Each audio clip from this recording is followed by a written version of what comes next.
We're joined here by my good friend, Congresswoman Foxx, and I think of her as somebody who is just one of those Americans who's a common sense, and she's tough. She's tougher nails because she believes in common sense American values, and she doesn't put up with a whole lot of baloney. And I'm just delighted to have you on the floor joining us tonight. Well, I thank you, Congressman Akin, and I thank you for leading this special order. I want to build on what you and Mr. Jordan have said. I had a town hall meeting in my district on Monday, and you know, the public, the people in my district are common sense people, and they're saying we just want common sense solutions. And you know what? They want the truth. They want the simple truth about what this bill is going to do and what needs to be done. And I find it just unbelievable that these folks who are in charge here, the Democrats who are in charge, have such a low opinion of the American people. And I want to talk about that for just a minute, because I think that's part of the problem that we have.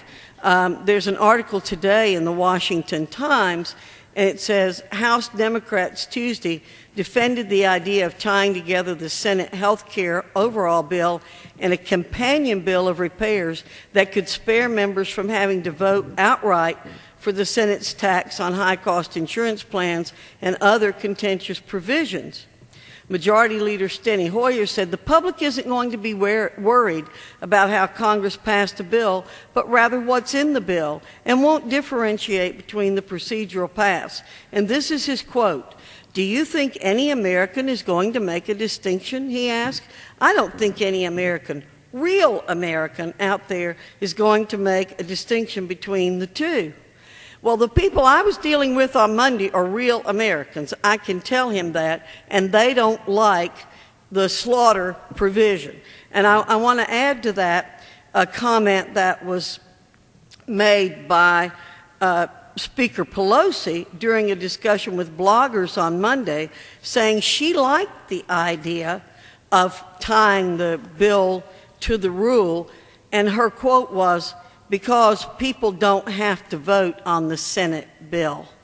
Now, the public understands that if these folks in charge are trying to keep their people from voting on something, that there must be something wrong with it. There's something that smells, doesn't it? This thing's been sitting around for about half a year, and the more people find out about it, the more they hate it. I mean, I just, it was a week or two ago, I just started making a list of all the people that would hate this bill.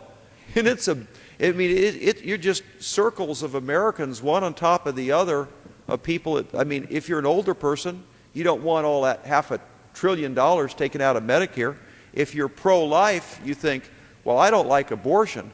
Well, if you don't like abortion, how do you like the fact that your taxpayer dollar that you're forced to pay is paying for abortion? That to me is different than just, I mean, one thing people talk about is choice. I don't call it choice, I call it killing children. But even if you accept the idea of choice, some people think abortion's okay, some people think it's not. But to take the people who think it's not and force them to pay to do abortions where they think it's killing a child, even if other people don't, no wonder people don't like this thing. Or illegal immigrants getting medical care on the back of the taxpayer. I mean, I could see there's so many people wouldn't like it. Would my colleague yield? Oh, I do yield, yeah. And I think another thing that they have a hard time understanding is how a member of Congress could lambast the bill 1 minute and then say we need to vote on it the next. And I want to say, Chairwoman Slaughter, the chairwoman of the Rules Committee, who's now doing everything she can to get this bill passed with the trick that she's come up with, the Slaughter sleight of hand, I call it.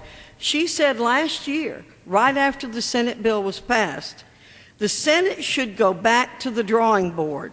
And she further said, the Senate bill will do almost nothing to reform health care, but will be a windfall for insurance companies. So the public is really confused, because one day these folks say one thing, and then the next day they're doing everything they can to destroy our country and all that we stand for to get these bills passed. It's got to be terribly confusing. Well, not only confusing, but I sense the telephone town hall I did, I sense an anger and a frustration in the public